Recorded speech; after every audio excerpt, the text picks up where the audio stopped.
And we are live. Welcome to season 1 of Quantum Rebel Visionary Voices Unleashed. And we have the absolute honor to literally activate this season with our amazing visionary guest, Laura Gerrits. Laura is unmistakably the world's leading voice for evolutionary transformation of the old hierarchical business structures. And together with her team, she is unfolding a new holistic human business and leadership paradigm, so needed in today's world. It's an evolutionary concept for CEOs and boardrooms to grow their enterprises as seamless holistic systems without the stifled structures, outdated KPIs, and costly silo inefficiencies that slow you down with these old structures. And since 2012, she's led and worked with Scandinavian, Northern European, Middle Eastern CEOs, more than 40 plus industries, transforming these old silo based structures into holistic enterprises. I'm going to continue introducing her when we get in because I was so honored that I could feature in my book, Quantum Rebel. So I'll read a little bit about that.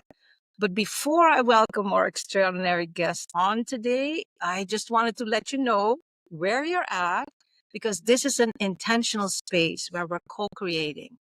And this is not just a conversation, it's an activation, a portal into new paradigms and bold truths and embodied transformation. We're not just talking about it, we're actually living it, doing it, embodying it. And with that, let's take it away. Welcome to Quantum Rebel Visionary Voices Unleashed, a sacred transmission for a world that's not just remembering, but reimagining and co-creating what's next. This isn't just a podcast, it's a portal, a frequency, a call into the next evolution of leadership. Not the kind that conquers or controls, but the kind that co-creates. We're not here to choose profit or purpose, success or sustainability, achievement or balance. We're here to bridge the false divide and shape the future through frequency, not force. Led by visionaries, quantum rebels to be precise, who lead from essence, transmit from quantum intelligence, and magnetize from their soul-aligned core. This is how we build our quantum empires, not from ego, but from essence, not to dominate, but to co-create. We allow wealth to flow through us as a sacred conduit for expansion, harmony, and elevation for all. I'm your host, CHINDIA ILONKA, founder and visionary catalyst of Quantum Rebel and the Quantum Empire Mastermind, igniting a new era of embodied soul-led leadership, intuitive mastery, and legacy-level impact. And while once we walked alone, the tides have turned. Like starling birds in synchrony, elephant herds remembering ancient paths, dolphin pods moving through flow, and wolf packs leading through deep intuitive resonance. We rise together. The era of the lone visionary is over. This is the rise of the Quantum Rebel Collective. You're not here by chance. You're here because your voice carries the quantum codes for a newly emerging, sustainable, thriving world. Let's begin. Laura, it is such an honor to have you here. The words already said it, and I wanted to continue introducing you shortly because it was such an honor to be able to feature you in our book. Because as we said backstage, I don't know anybody else that is transforming at such a deep level in one of the most, I find, the most consequential spaces, which is business, because it reaches everybody's lives, whether you're a leader or you're showing up in somebody's business.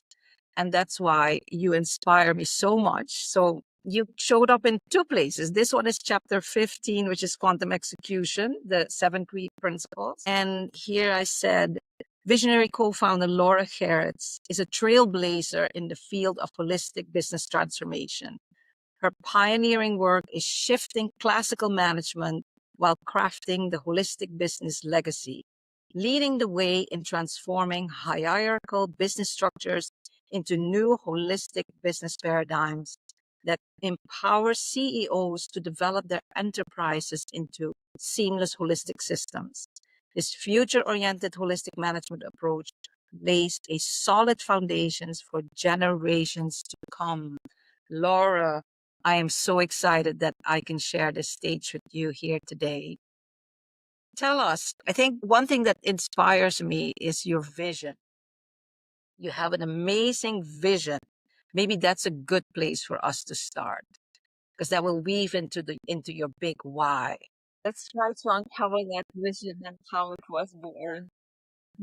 So my vision is to reach over 1 million human souls in wearing leadership hat in the world and co-create alternative ways to grow our ecosystems, whether we call them business, whether we call them company, profit, non-profit, it fits to everyone.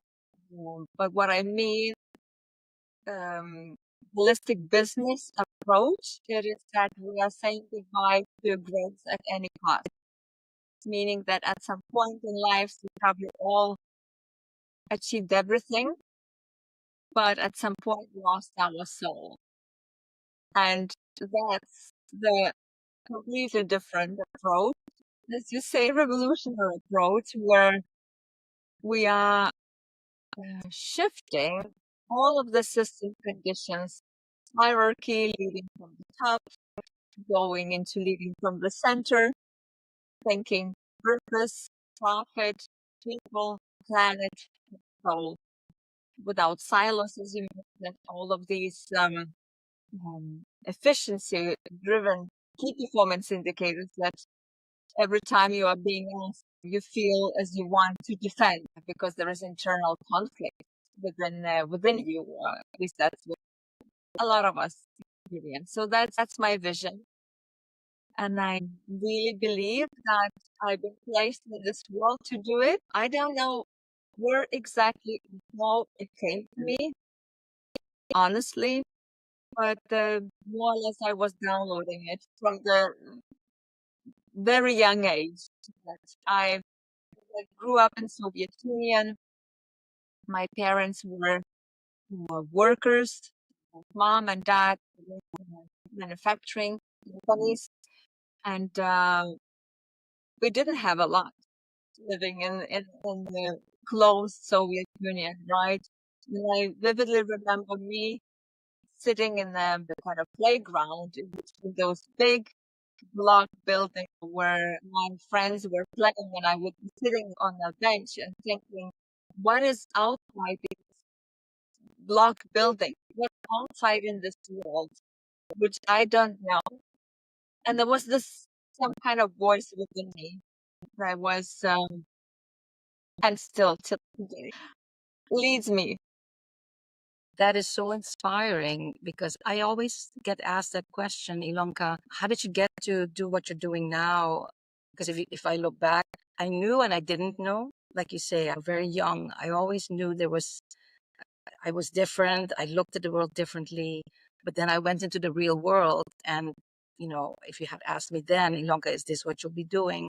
I probably would have looked at you and thought you were crazy. And I love talking to you because a lot of times we think, oh, there's only these great people with these amazing families and histories that are here to change the world. And I say, no, maybe it used to be like that in the old world. But today, it is time for all our visionary voices to be unleashed. And I find that the work and the experiences we have been preparation. So I'd love to hear how that was for you. If there were any places, key moments, shifts that you said, okay, this is it. This is where I'm going for? I do remember the moment when I was 13 years old, and my country, Lithuania, we fighted for our independence. We got our freedom. And both of my parents lost their job because of the Islamic economic collapse.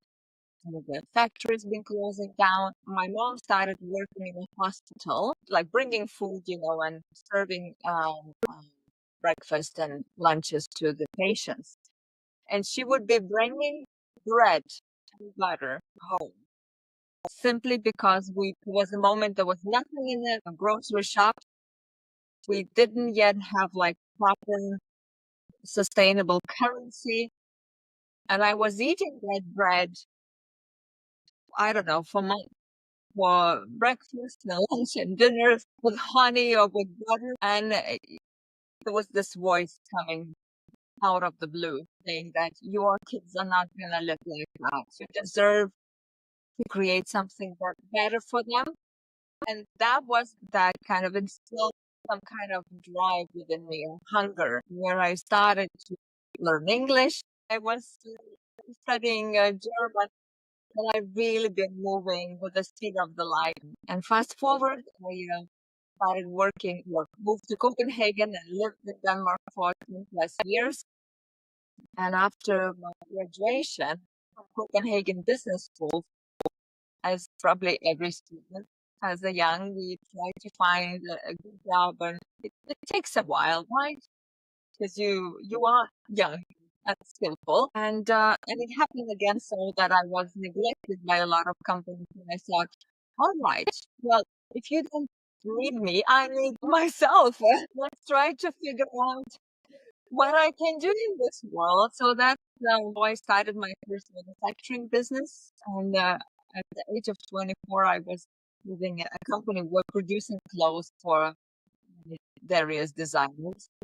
And then again, a new lesson. 4 years, we lived very well. The first million, driving a new car, working crazy many hours.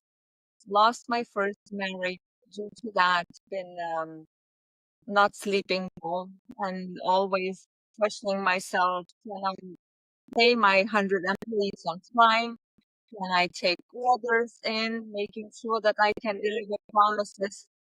And I was just simply curating that business without, much knowing, only with a theoretical background. And what happened that I hired leaders to work and ease my burden. And I created key performance indicators. So I started to create an organizational structure because these people were kind of expensive, right? And I really wanted to make sure that they understand their role. And it's only now really funny to look at young Laura trying to feel responsibility from adult people. But anyway, those key performance indicators and my need to kind of control from this inner lack nearly collapsed my baby company because we were literally blindfolded by data and decisions which we were making as separate teams and individuals and not seeing the whole perspective. And that's when I learned that in a hard way. Theoretically, we were bankrupting, and I was borrowing money from my mother to be able to kind of cover that gap. Cash flow.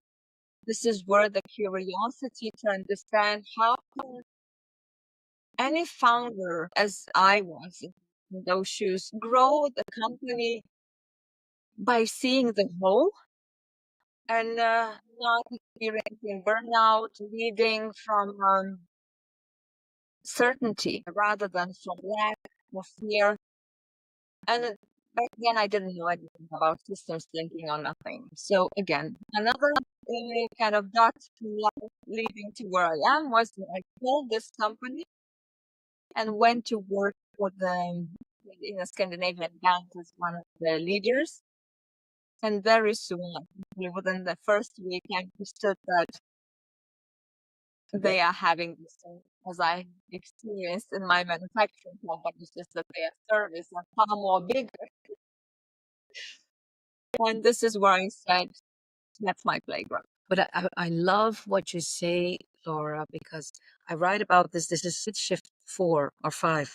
Sometimes I forget my own shifts, but it's consciously reframe, because what I hear you say is that through the loss, which is, I mean, that is, I've been there too, and many of us have, but many of us have been conditioned that you don't talk about that because that immediately you're a failure. But what I found, and that what we know now, is that it's preparation. It's through that loss. And when we learn to consciously reframe that through that loss, you learned and became a portal, or more a conduit to this wisdom of creating these life-giving KPIs, which I love, which is leads us to what you're working on now. I love when you say the old KPIs are dead, So, but I think there's a lot of value in there. Before we get into that part, is that I think it's very relevant today because there's so much loss going on. People are losing their jobs. There's uncertainty, and we can look at it two ways. We can either get totally stressed, frustrated, and it won't change whatever's happening. But what I hear you also say, and that has been my story, that's why I ended up writing the book, is that when you consciously reframe that, now you start being at a different vibrational state, where even though there's chaos happening in your life, you're still choosing to be in balance, choosing to be grateful, choosing to go walk in the beach. I always, when I get your I know you paint, and in social media sometimes see you walking on the beach, and in times that I couldn't go, I get peace and rest just watching you walk with the dogs. But it seems like nothing, but it's so key to us being what I call at our highest love. So thank you for sharing that and being so open and vulnerable about that, because I had the same thing. One of the people that read my book before I published it, she said, Ilonka, oh my gosh, I can't believe that you're being so vulnerable. And I said, well, if we're not, then how can we help lift somebody else up with our story? Then our story has been for nothing, So I love the dimension you bring. And that brings us to a good bridge in those KPIs. Tell us about that, Laura, that the old KPIs are dead. Okay.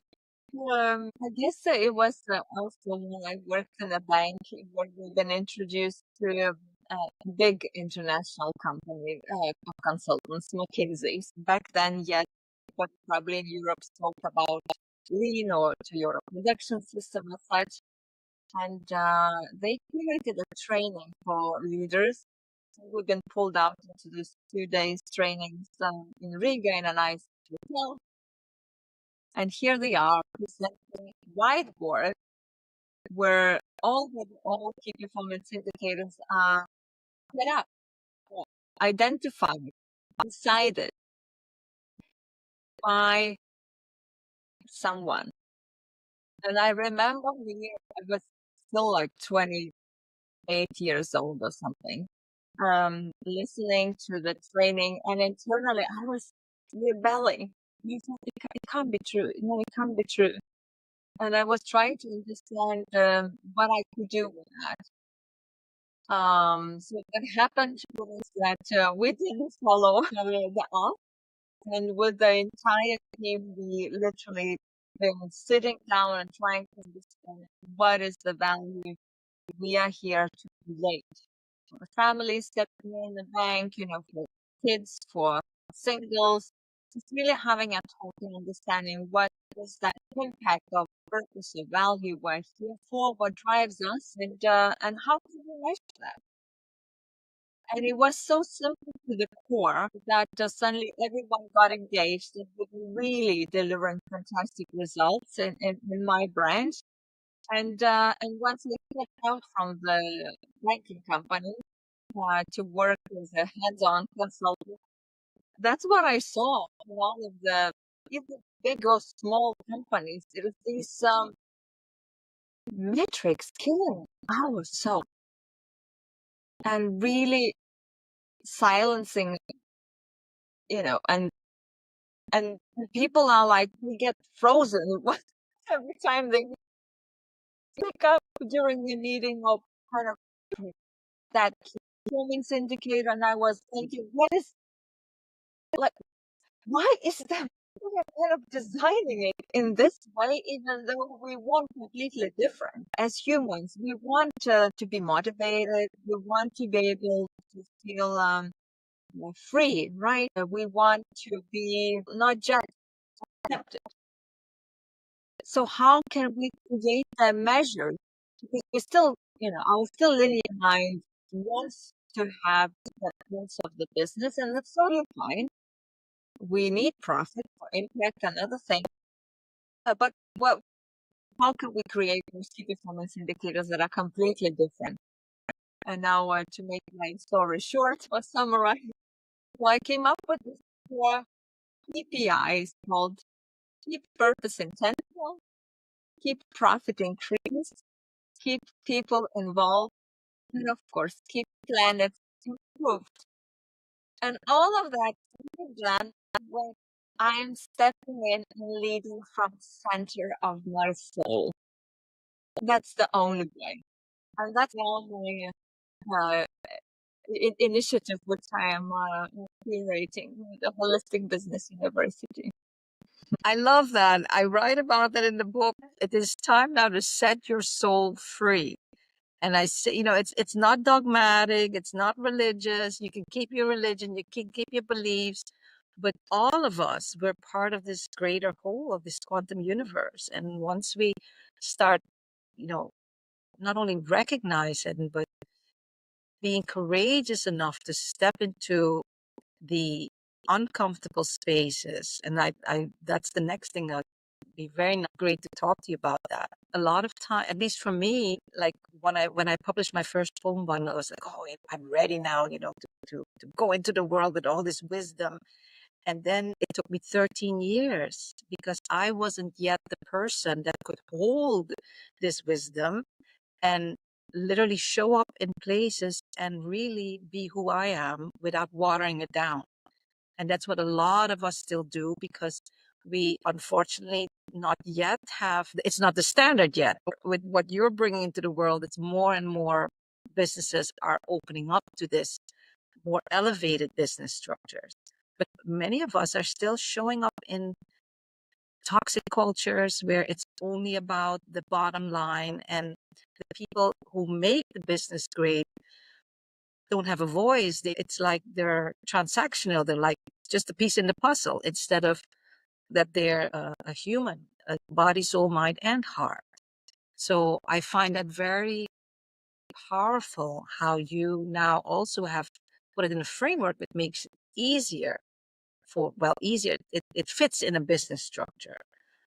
But I'd like to go in that. How has it been for you showing up in these are spaces that before the show, I said that to you. I don't know anyone that is transforming at that deepest depth and making the impact that you're making. So I would love for you to kind of talk about that because that will inspire other CEOs, other boardrooms to really see the value. It's one of the things I say is that inspiration is a strategic edge. It's not something woo-woo, especially now we want to just label everything woke and this and that, but it's so deep. It's who we are as human beings. And when we're inspired, we're like that, if it's our own business or it's a business that we believe in and that believes in us. So I'd love for you to unpack your experience in that.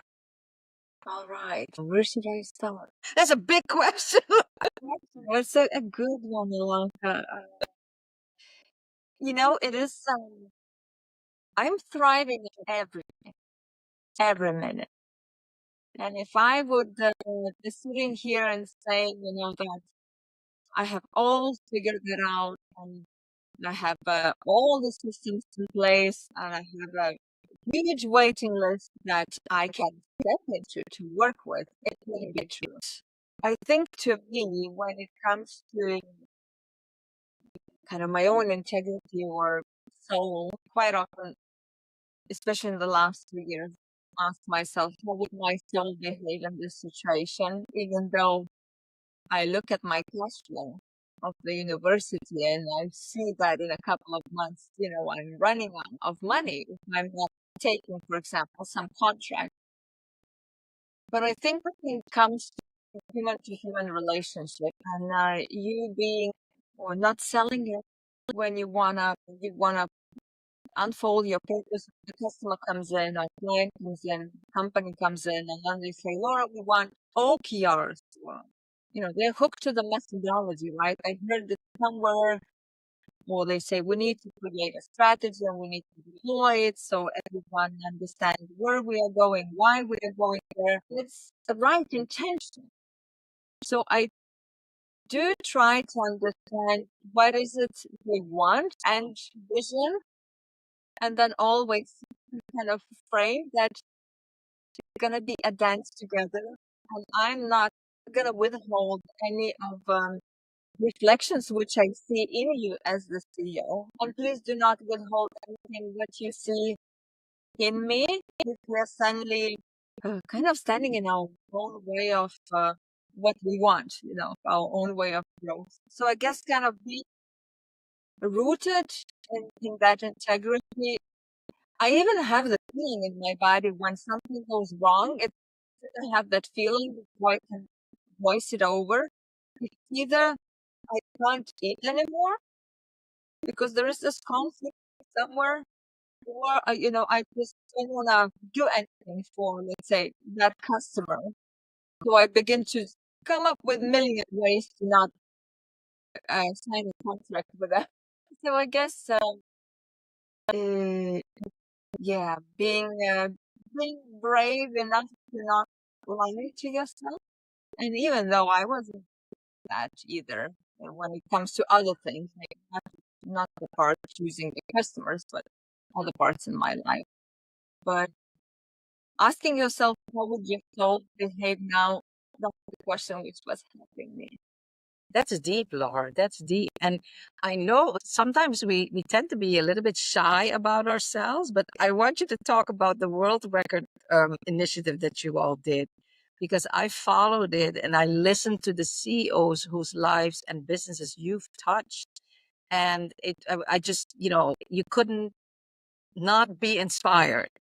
So you are definitely causing ripples in the field, and sometimes we don't know exactly how and where it opens up, but that is it's a beautiful KPI in a way, showing the strength of once you get through that door that people don't understand, and people like, you know, soul and business and structures. What?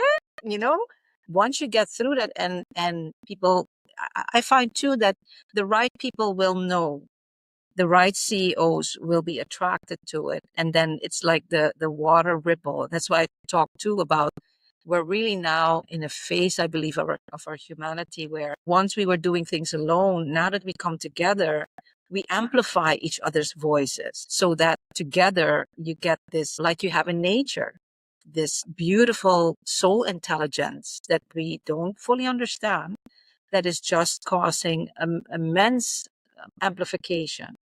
So tell us a little bit about that, the World Record Initiative that you and your team did. It was really inspiring watching you have these conversations and actually listening to the CEOs of these big companies too, really implementing and having value of what you bring.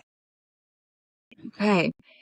Yeah, it was, again, one of these voices.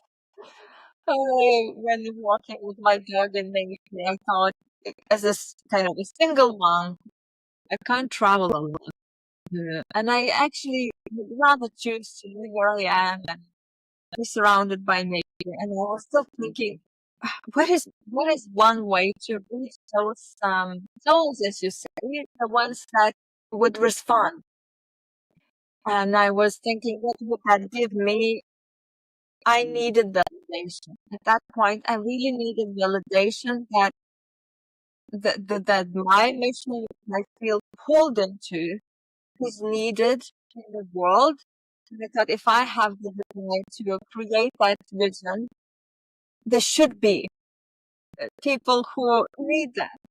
So I thought a world record, where we could invite founders, CEOs to share with us how their company is making the world better off and what type of different management practices, individual leadership practices they do when growth at any cost is in, where they are about to sell their soul to that crown of evil. That was I was and with my partner back then, Will. So that's what we do. We've been interviewing 52 CEOs worldwide without any fancy entrance and without creating like podcasts, a really raw connection with those leaders. I didn't know most of them. And that gave me such a comfort that there are people, and of course there are. Each of us, we want a different workplace. And our soul is yearning for it. It's just maybe not all of us are raising the hand or we don't know how to express it. Thousands of reasons. But the world record was kind of my my proof that my mission is needed. Yeah. And now that you say the proof, what I really valued about what you do is that you are really looking to track the data. So you're not just doing this stuff and just, you are actually tracking the data so that you can show with data the effects that these more organic, more soul aligned systems and structures that just recognize the whole human. That's why I say it's not about, profit is very important. It's just, it's a more expansive and that we can talk about profit and purpose. And actually that when we do that, the one, it amplifies each other. So maybe you can, as a way of kind of putting a cap onto it, because that, I think that is very powerful too for those that may not be fully like, okay, what is this? That you're actually, your intention is to really continue finding the data to show that these things really make a difference. It's not just talk.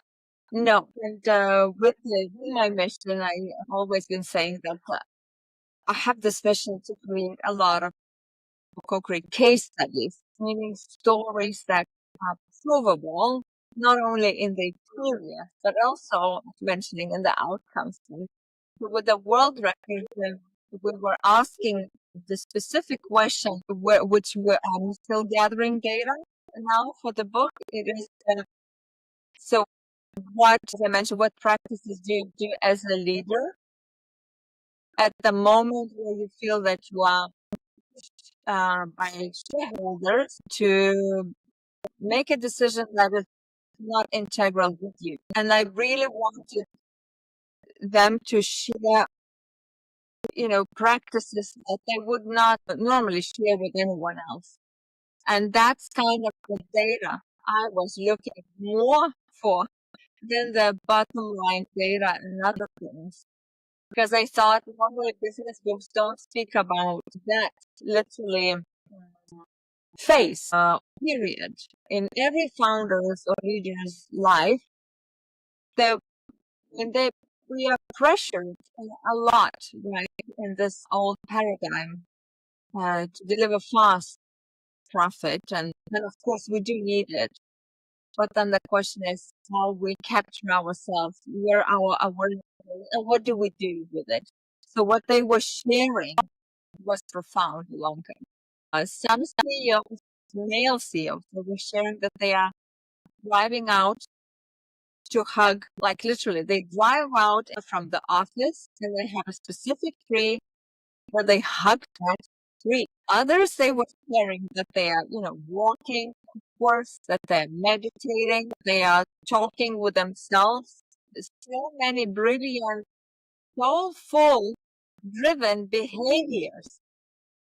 That was another proof to me that It's not only purpose, profit, people, and planet who needs to sit around the table.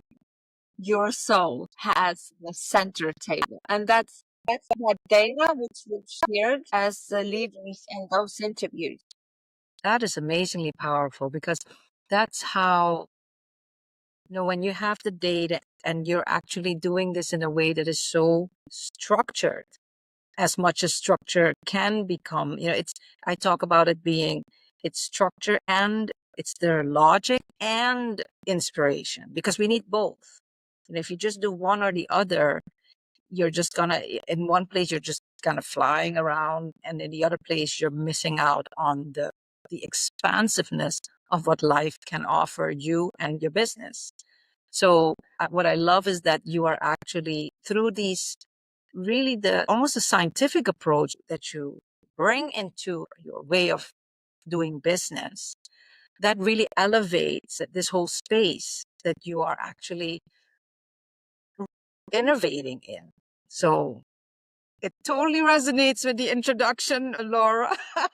You are a true trailblazer, and to me, an absolute quantum rebel DNA. And I fully believe, and that is the whole purpose behind this show, is to amplify more voices. Because when we come together, that builds strength. Because then it's the light that then shines from that lighthouse becomes stronger, and people can find you, can find me, can find us. And it shifts that whole scarcity based mentality where we're like, oh my goodness, I can't hand the client over to Laura because then I'll miss out on something. No, I'll get it back, 1,000-fold in ways that I may not know. And that's that whole shift. And it's an honor. I'm so excited that we got to talk about this stuff, because it is so important, especially in this day and age that we're in, which are very trying times.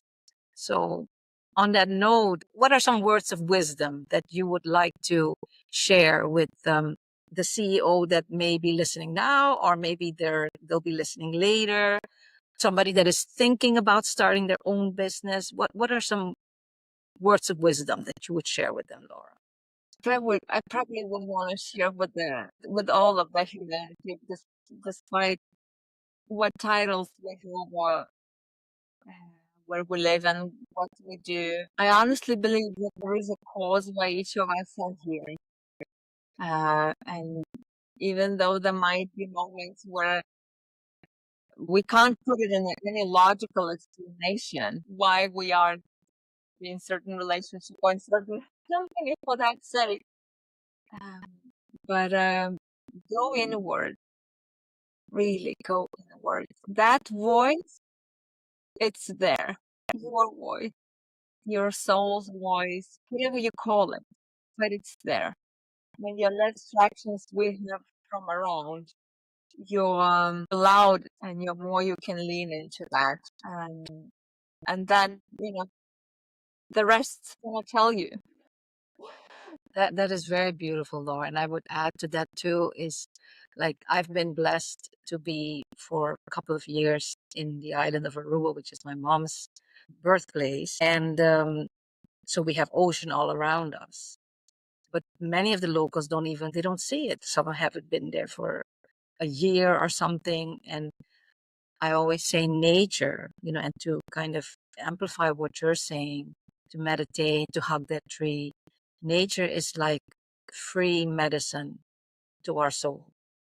It just puts you back into that highest level of resonance, whatever is happening around you.